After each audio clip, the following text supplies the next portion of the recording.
For folks who don't know me, I'm Hillary Hayden. I'm the organizing director at the Trade Justice Education Fund, which is a national nonprofit working to stop the damage of corporate-centered trade deals and promote a positive vision for international trade. These Trade Justice Power Hour calls happen every third Thursday at 3 p.m. Eastern and cover a wide range of educational topics for activists across the country. I do want to note quickly that these calls are not intended as press briefings. So if you're a member of the press, I'm more than happy to chat with you, but this is not the place for those questions. Just by way of an agenda for today, I'm going to give a little bit of framing around today's call, and then I'm going to pass it off to Trade Justice's Executive Director Arthur Stamoulis, who's going to go into more detail about all the pending bilateral trade agreements we've been hearing about, before we talk a little bit about what you can do in the coming weeks to be sure that those agreements are not just another corporate power grab. At the end of the call, we're going to have time for some of your questions, so please go ahead and put those in the Q&A feature as we go. We're going to get to as many of those as we can at the end of Arthur's presentation. With that, I think I'm going to jump in. So folks that attend these calls every month will know that we've spent a lot of time this year talking about the US-Mexico-Canada renegotiation process that's been underway. But one thing that we have not spent a lot of time talking about is the Trump administration's attempts to negotiate a whole bunch of bilateral trade agreements with individual countries. Trade agreements have really always been negotiated behind closed doors, but the negotiations that are happening right now over this massive wave of new Trump administration trade agreements is by far the least transparent that we've encountered. Officials are claiming that they have something like 75 countries that are just begging them for deals, that they've got 18 proposals already on paper for agreements. Negotiations over one of the deals are reportedly already finished. Folks who have done trade advocacy for a long time know that sometimes these negotiations take months or years to be completed, so it's a little bit jarring to see all these negotiations happening so quickly.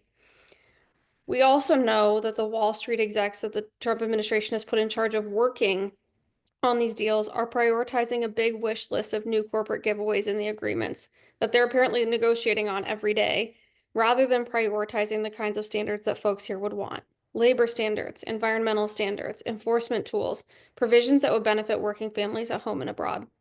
So, here to talk with us about these pending trade agreements and help us understand what we can do to derail the worst provisions in these pacts is Trade Justice Education Fund's Executive Director Arthur Stamoulis. After Arthur speaks, I want to remind folks that we'll have time for some of your questions, so please put those in the Q&A feature as we go. We'll get to as many of those as we can. Arthur? Yeah, thanks, Hillary, and thank you everyone for being here. I appreciate the opportunity to speak with you today. Let's go ahead and start the slide presentation, please. So that's coming up. As Hillary mentioned, I'm going to speak about the onslaught of potential new trade agreements that the Trump administration is currently engaged in negotiating. I'll share what we know thus far, where I think all this may be headed. But to cut to the chase, get to the bottom lines right at the beginning, I think there are three core things to know. Number one, as Hillary said, these are the least transparent, most secretive U.S. trade agreements of the modern era. They're far more secretive than anything at the WTO, far more secretive than even the TPP negotiations of a decade ago. I mean, right now, these are some real backroom, like we're not telling the public anything sort of stuff. Number two, trade deals negotiated in this sort of process behind closed doors by billionaires and corporate lobbyists are just not going to be in the interest of working people on the planet. And that is who's negotiating these pacts. Literal Wall Street billionaires advised by the ordinary crew of giant corporations.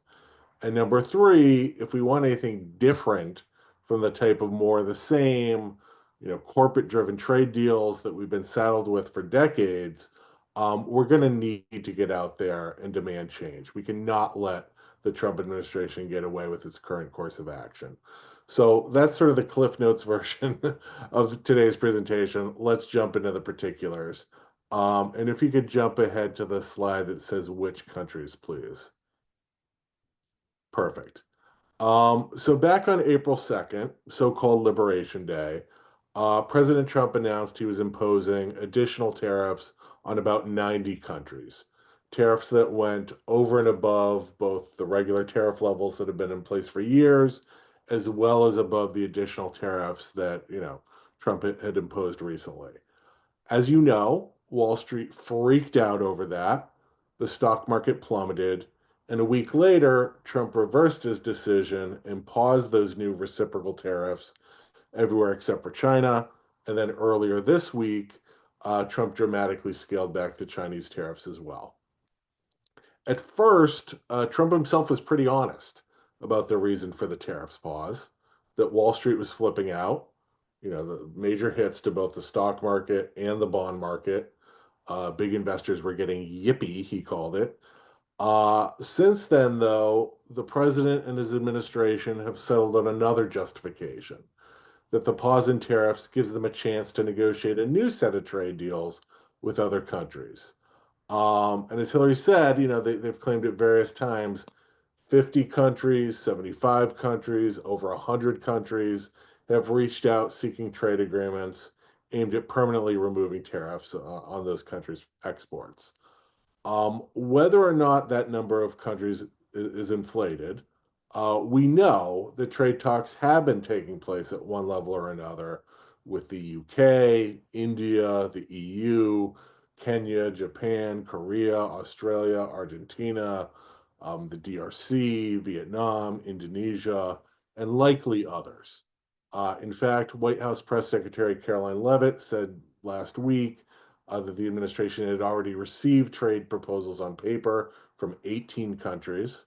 But I don't have a list of those 18 countries I can read off to you. As secretive as past U.S. trade negotiations have been, we've always at least known the names of the countries our government was negotiating with. This time around, we don't even have that much.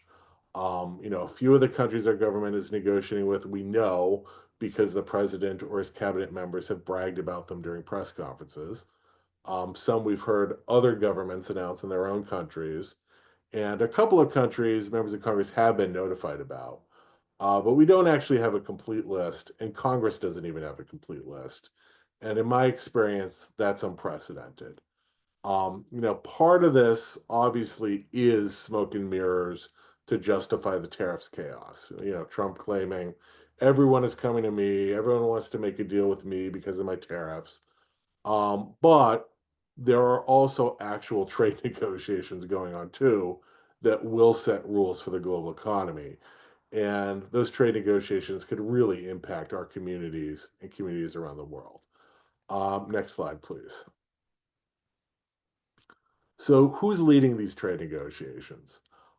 Traditionally, trade negotiations on behalf of the United States are conducted by the Office of the U.S. Trade Representative. The U.S. Trade Representative, or USTR, is a cabinet level position within the administration, and that person oversees an entire agency of trade attorneys and other experts who specialize in trade law, in international relations, and related fields.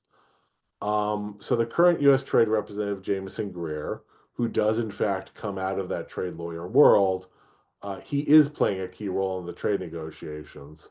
But the people that Trump has put in charge of the trade negotiations are his Commerce Secretary, Howard Lutnick, and his Treasury Secretary, Scott Bessent. Wall Street billionaire number one and Wall Street billionaire number two. And I mean that quite literally. Like, these are two of the richest people in the world whose professional expertise is how to game Wall Street, and they're in charge of deciding what issues to prioritize in U.S. trade agreements. And they're aided in that by the staff of two of the most corporate aligned agencies in the federal government, the Commerce Department and the Treasury Department, as well as USTR, plus the regular litany of big corporations and corporate lobbyists who always advise U.S. trade negotiations. So that is who is calling the shots here. Last administration, trade talks were led by a U.S. trade representative whose background was writing cross-border labor enforcement tools, who prioritized dismantling trade giveaways to big pharma and big tech, who was unafraid to explore the intersection of trade policy and climate change. This administration, the rules that govern the global economy are being decided behind closed doors by the richest of the rich themselves, while the public is completely shut out altogether. So what do we expect from a process like that? Next slide, please. So in terms of scope, I'll say first, I think there's an expectation in some quarters in DC, or like maybe a hope is a better way of putting it, that Trump's pending trade deals are just going to be fluff deals, that they're just going to be for show, a way for Trump to puff up his own ego and to save face while backpedaling on some of his tariff missteps. And if you look at the US UK trade deal that Trump and Secretary Lutnick and others announced a week ago today, I honestly think some people were sort of relieved.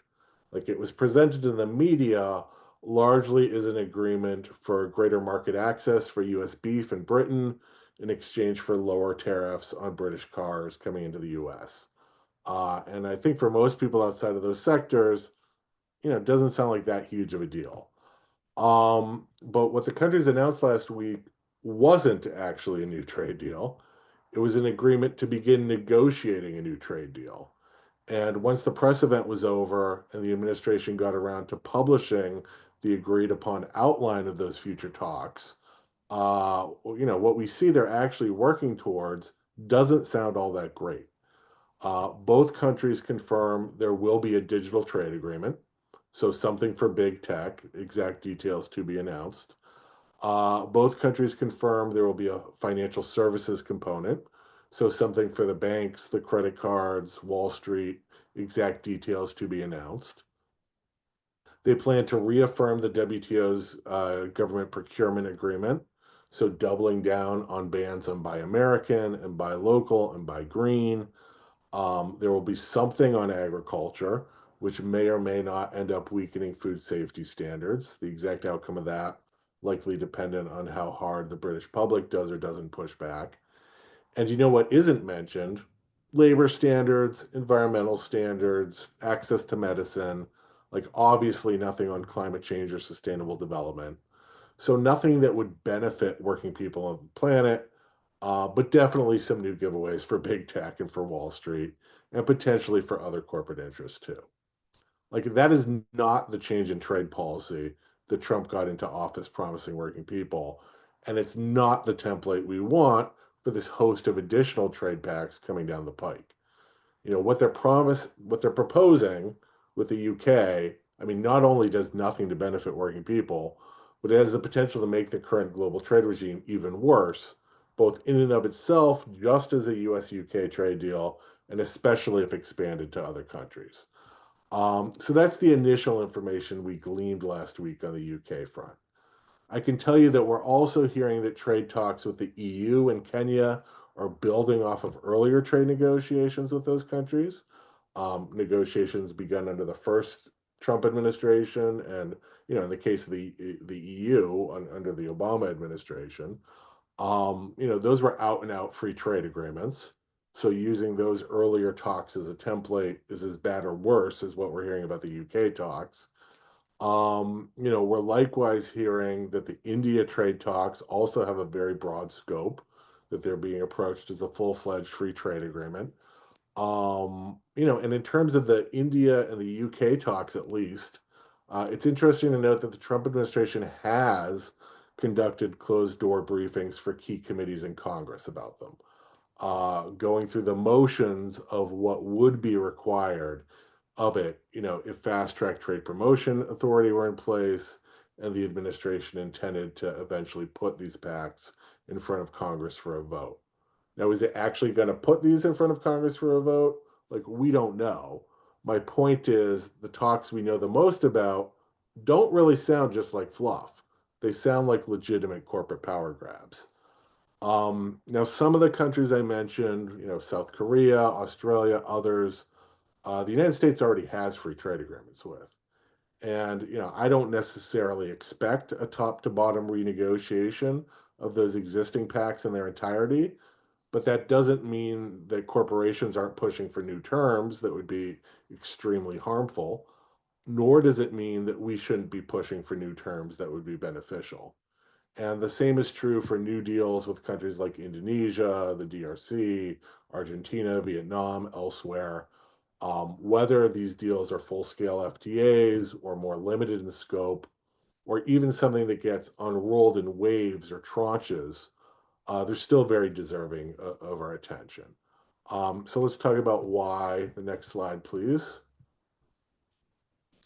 So according to the Wall Street Journal, the Trump administration already has a template trade deal that it's presenting to other countries.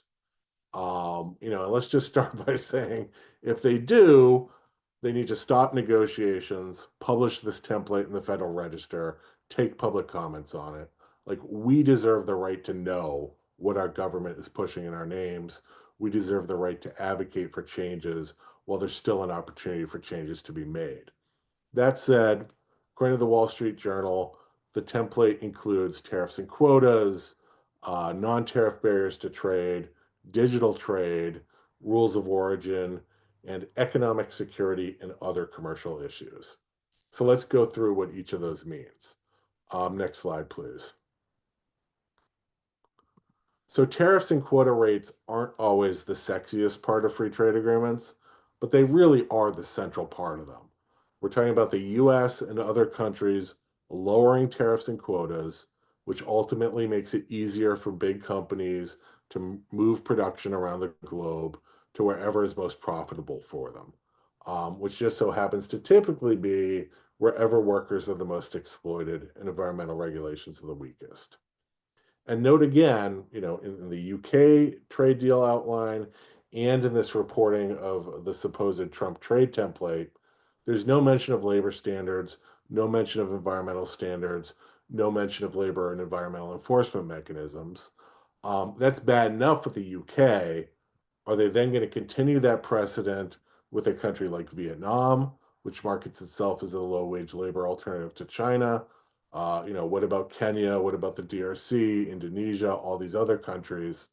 The way this is all framed thus far, we're talking about more job offshoring, more wage suppression, more pollution, more labor rights abuses overseas. And that's what this is about. Next slide, please. So let's talk a second about non-tariff barriers. There's a section on that in the UK deal outline and reportedly in the administration's trade template too. What are non-tariff barriers to trade? So non-tariff trade barriers are food safety regulations, banking and insurance regulations, online privacy rules, environmental standards, public health policies. I mean, they're basically any type of public interest policy that gets in the way of transnational corporations doing whatever the hell they want. In the trade justice movement, for a very long time, we've pushed back against corporations using trade agreements as a backdoor means of forcing deregulation in other countries and of preemptively blocking new regulations here.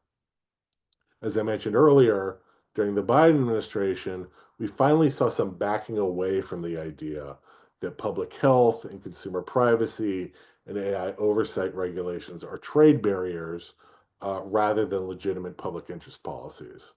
So every year, the Office of the U.S. Trade Representative publishes a list of other countries' policies that it considers non tariff trade barriers.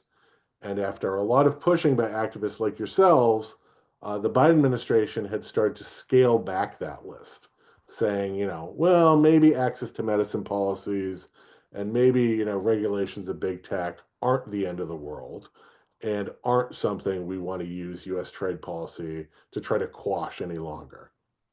You, fash, you flash forward to this month, though, and the Trump administration published its new version of that report. It's called the National Trade Estimate Report. And we're now back to the bad old days. Like, Trump's NTE report is 397 pages of so-called non-tariff barriers that it wants to dismantle. Regulations on pesticides, online privacy, access to medicine, renewable energy, and more. So we don't really need to use our imaginations in terms of what non-tariff barriers to trade might mean. Like, we have a clear country by country roadmap of the types of public interest policies the Trump administration wants to eliminate. Next slide, please. So the UK outline and the reported trade template, both talk about non-tariff trade barriers broadly, and they both have standalone sections on digital trade. And that's because, as we've been warning for years now, digital trade agreements are one of corporations' biggest attempted power grabs and one of the most important fronts in trade policy work. Just like Big Pharma used trade agreements to spread their pharmaceutical monopoly rules throughout the world, just like Big Ag used trade agreements to block restrictions on GMOs, just like Wall Street used trade agreements to dismantle banking regulations globally, today, Big Tech is trying to use trade agreements to undermine online privacy, data security, AI oversight, right to repair, and anti monopoly policies in the digital sphere.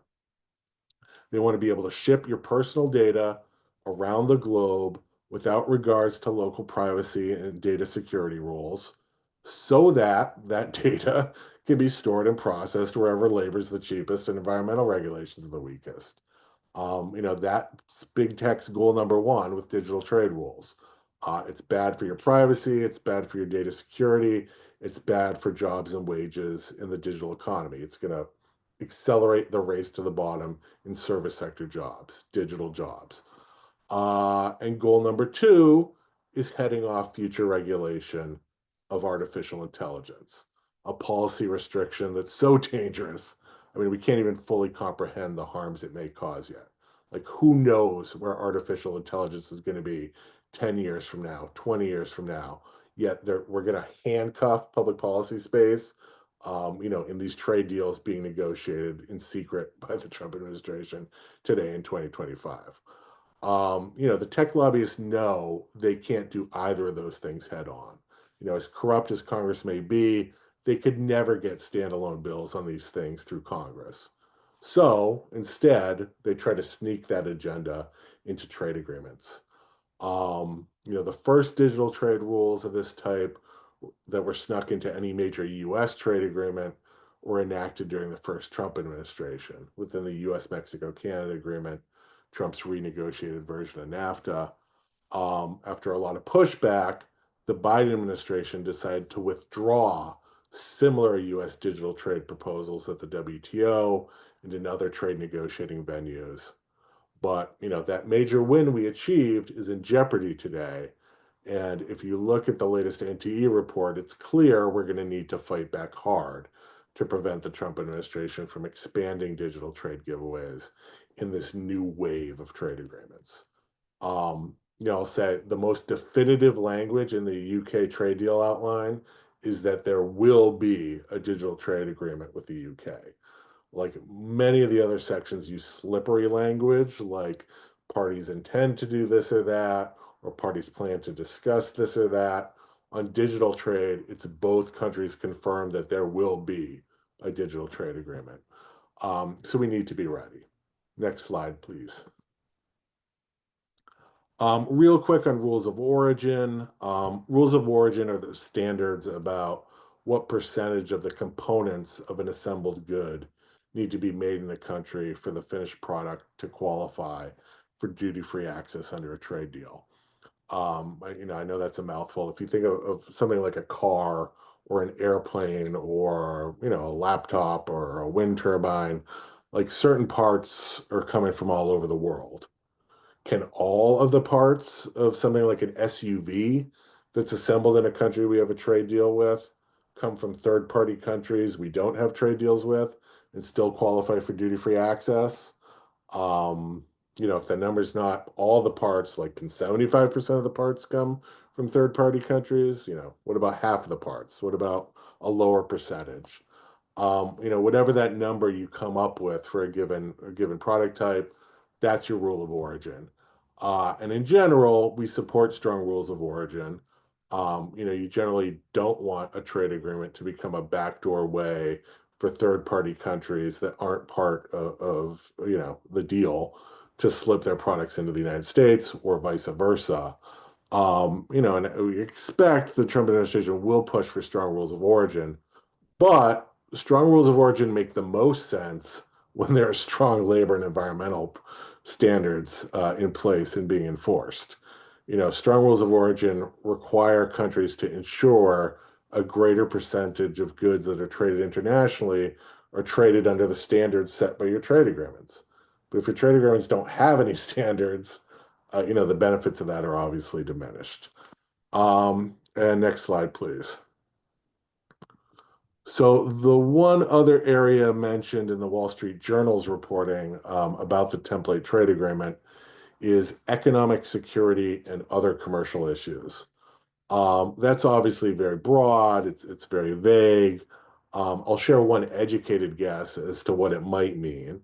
With countries like the DRC, Indonesia, Argentina, it will almost certainly mean critical minerals agreements. And during past power hours, we've talked about the importance of any critical minerals trade agreements containing provisions on reduced reuse and recycling, what advocates call circularity requirements. We've talked about the importance of prioritizing value-added job creation in both the United States and the countries that the minerals are coming from. And we've talked about the importance of strong labor, environmental, indigenous rights, and transparency standards that are backed by swift and certain enforcement mechanisms. I'll tell you, like when the Trump administration announced its critical minerals agreement with Ukraine the other week, it contained none of those things. Now, Ukraine is somewhat of a special case, but U.S. officials said they did hope to use that agreement as a template for additional mineral deals with other countries. So we know we're going to have to push hard in the critical minerals arena as well. And if you want a primer on that, there's a great 13-minute video on critical minerals that our friends at the California Trade Justice Coalition just put out.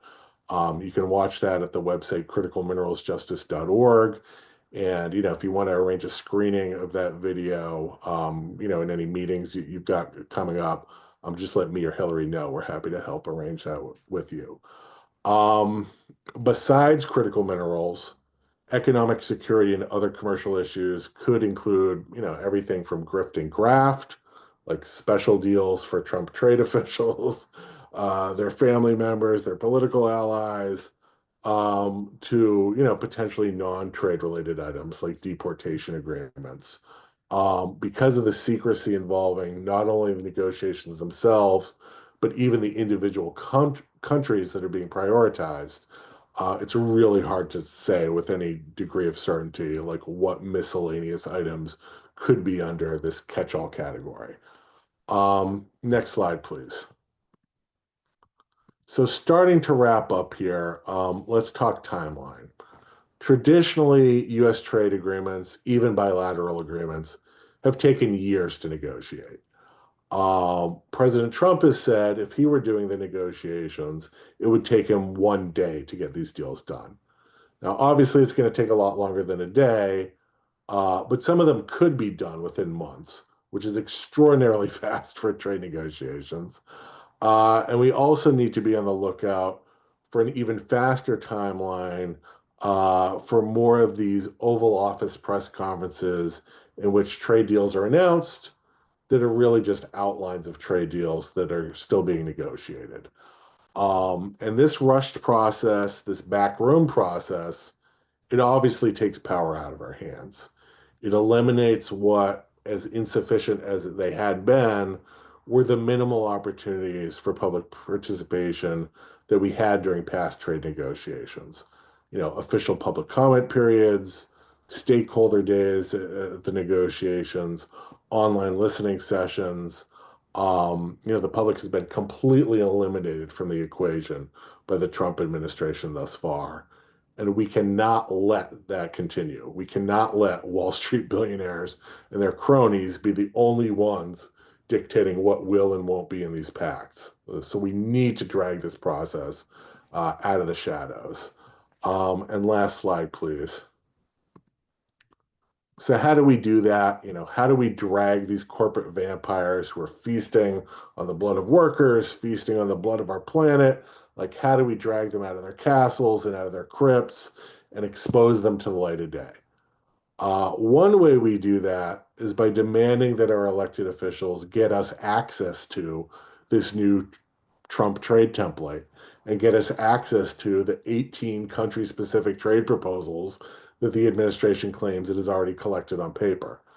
Again, when Wall Street billionaires and corporate lobbyists get to dictate the terms of trade deals behind closed doors, we obviously lose. When we get to see what they're up to and we have proposals on paper to show people, suddenly advocacy groups start taking it more seriously. Certain reporters start taking it more seriously. Certain members of Congress start taking it more seriously. And we can start building power and building leverage. And I'll say, this is what we saw during the Trans Pacific Partnership campaign. When TPP proposals finally leaked, and we were able to take them around and point to them, people started to realize that corporate interests really were about to screw them, and they fought back. Same deal happened with the NAFTA renegotiation. When texts were finally made public and members of Congress saw in black and white what we had been warning about, they got engaged in a much bigger way, and we were able to make some changes. When things stay in the shadows, it's very hard to build a movement of movements against them. When we finally do drag things into the light of day and people don't like what they see, that's when the worst of these corporate power grabs start to fall apart. So that's what we're asking for your help with. Number one, urging your members of Congress to demand that the Trump trade template and other written trade proposals be immediately published in the Federal Register, subjected to a public comment period before any trade negotiations continue. One of my colleagues will paste a link to an online action tool about that in the chat, so you can easily write your senators and representative right now. And then number two, we need your help spreading the word about this, whether that's within your organization or to your personal network of friends and colleagues. The mainstream media we know is not going to do this for us.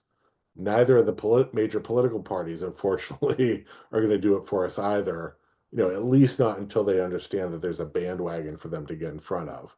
So we need to create this demand from the bottom up. So beyond filling out the Right Congress online tool yourself, I ask that you please share it on any email list that you maintain or are part of, and also to share it on any social media platforms that you participate in, whether that's Facebook, Twitter, Blue Sky, or what have you. Links to the tools for all that should be going up in the chat.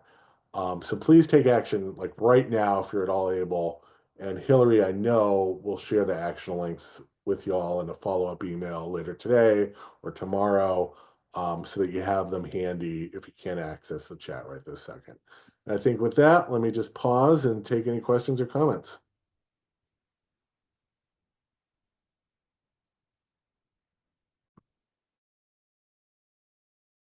Still on mute. Thanks so much, Arthur. A place that I really wanted to start this conversation, is just what is the connection between all these bilateral trade negotiations and the USMCA review that, we spent so much time talking about this year? Yeah, no, that's a great question. So I think there are two direct connections between the bilaterals and the USMCA review. First, it's sort of like the timeline. The negotiations on all these bilaterals obviously take time. They obviously take resources. They take staff attention, meaning that there's likely less attention to devote immediately to the USMCA review. They could initiate the USMCA review, I mean, literally at a moment's notice, right? Like it could happen while we're talking and it'll be like, oh, shoot. But I think for the moment, the bilaterals are taking priority, and that the USMCA review might not, heat up in earnest until this summer or even the fall. That's just a guess. We know with this administration, things can change at a moment's notice.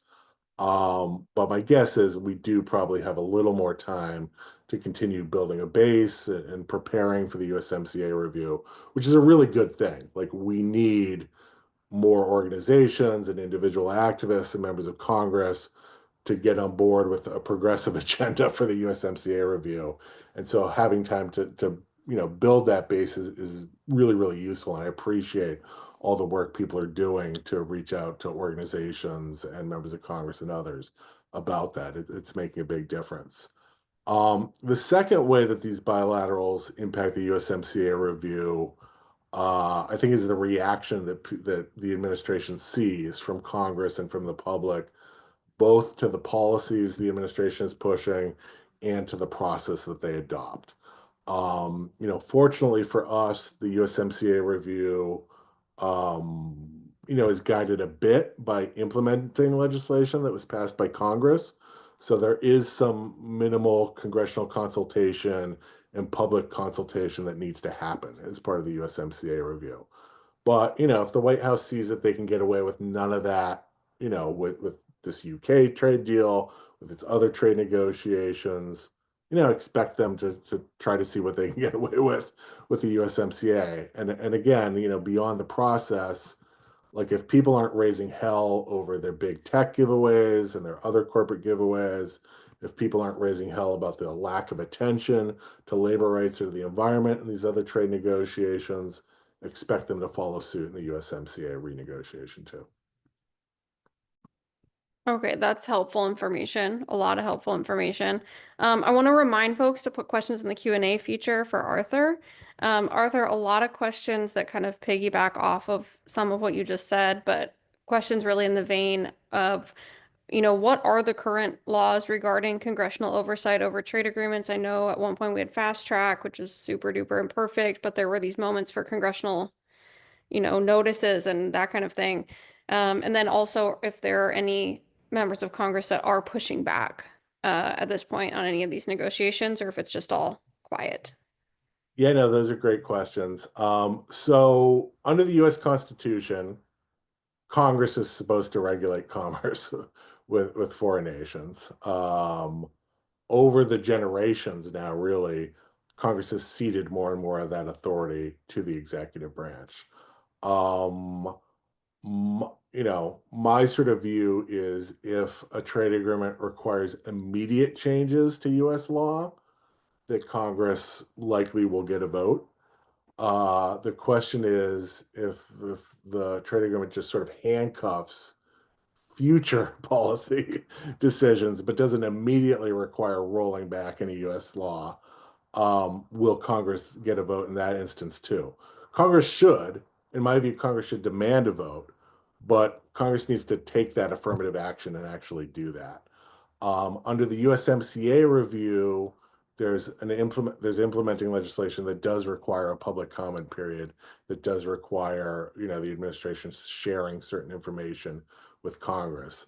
But under this host of 18 to 75 new trade deals that the administration is negotiating, they can start those negotiations on their own. They can sign deals on their own, and Congress doesn't have any role in that unless Congress demands it. Um, a couple members of Congress are speaking out about this already. Senator Warren and Congresswoman Rosa DeLauro sent a letter last week to the administration demanding information about these pending negotiations. As far as I know, they're the only ones to do so thus far. I know others are starting to talk about it, but I think more and more members of Congress need to hear from the public that they want to hear about this. A lot of members, unfortunately, are sort of sitting on their hands and just hoping that Trump will, you know, do terrible things and then be held accountable for them later. We want to stop him from doing terrible things, and ideally get some good things done.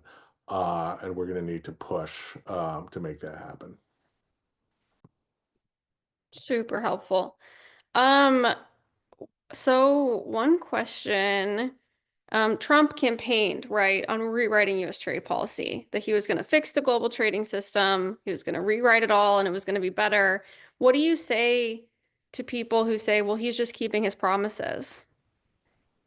Um, so it's true, like Trump did get into office in large part by, promising to rewrite US trade policy. But I think when most voters heard that promise, they were thinking he was going to rebuild the US manufacturing sector and the global race to the bottom in jobs and wages, stop job offshoring. That's not the direction that these trade negotiations seem to be headed in. In fact, quite the opposite. If you look at just the top lines that were announced in this UK trade deal, it was about accepting more foreign-made cars into the US in exchange for, hopefully some new beef exports. I mean, just in that, like that's not rebuilding US manufacturing. That, if anything, is another ding against US manufacturing. And if you look at the trade templates we're talking about, reducing tariffs, reducing quotas with no labor and environmental enforcement tools, and also potentially new giveaways for big tech that make service sector offshoring easier. And you expand those policies to Vietnam, to Indonesia, to Kenya, to other countries. I mean, that's only going to accelerate job offshoring and wage suppression. So that plus the fact that he's put Wall Street billionaires in charge of the negotiations and made them more secretive than ever are pretty big tells. Um, like I don't think that's him keeping his promises, but other people can judge for themselves. Another question, is the Trade Justice Education Fund working with any unions or any other organizations that are reaching out to Congress and making sets of demands around these bilaterals? Yeah, I will say we work really closely with a lot of labor organizations, environmental organizations, consumer organizations, family farm groups, faith groups, and others. I will say I think a lot of groups are sort of overwhelmed by the speed at which, I don't want to swear, stuff comes at us from this administration. And so, bottom up pushes are really, really helpful too. But yeah, the sort of normal movement of movements that has always fought against corporate-driven trade agreements is engaged right now. We've been focused, as folks know, very much on the USMCA review, but as we start to learn more about these bilaterals, folks obviously are getting pulled into that as well. Um, Want to remind folks one more time, if you have questions, to put those in the Q&A feature for Arthur. Um, so what is your take on the kind of the momentum of the BRICS countries and how that's impacting Trump's decisions as he works through which countries to negotiate with, that kind of thing?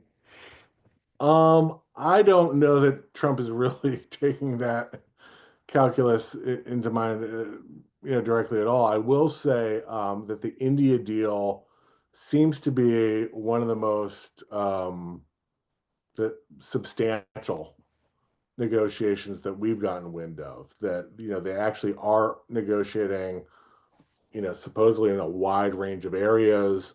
That they really do have a very ambitious agenda.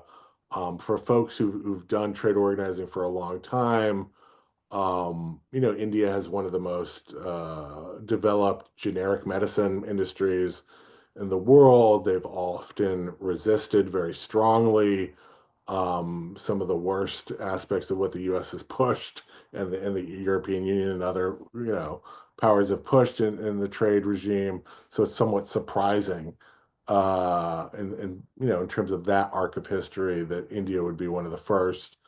Nonetheless, this is one of the areas that they're starting with. So we'll have to see how that progresses, what sort of timeline it progresses on, and how many inroads we can make with civil society groups in India to push back for a progressive agenda.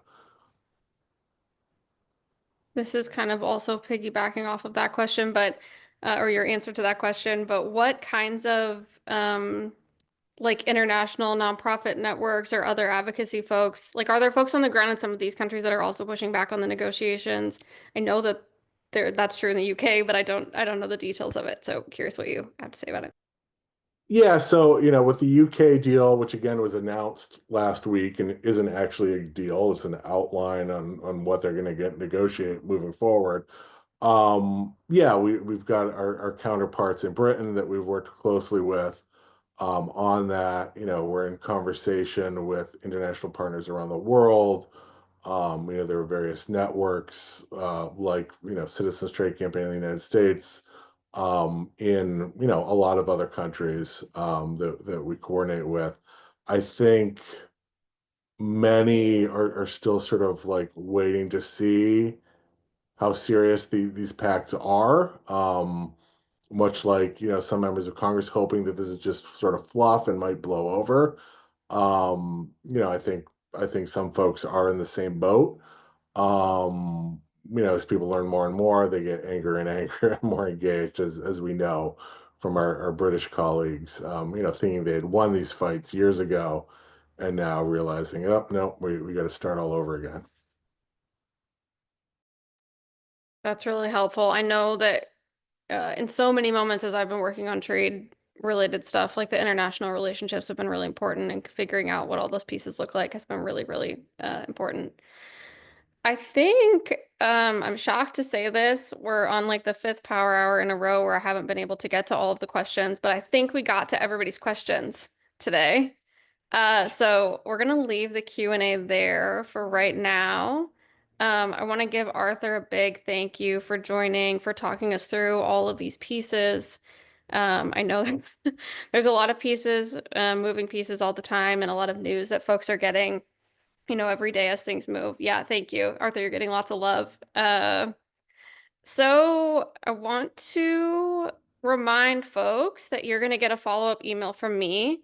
That follow-up email is going to have a recording of this call. It's going to have the link to the action toolkit that Arthur discussed, links to social media posts that you can share. It's going to have the right Congress tool in it. So when you get that, please take a look at it. If you haven't taken the actions already, please take those actions. There's also an email, like a sample email in the action toolkit for you to share some of these resources with other organizations or listservs that you're on, that kind of thing. So please be on the lookout for all of those resources in that follow-up email, either later today or early tomorrow. I'm really excited to dig in on some of this work with you all. I want to give Arthur one more big thank you for coming to talk with us, and thank you to everyone who's spending their time with us this afternoon. I will be in touch. Have a great afternoon, everyone.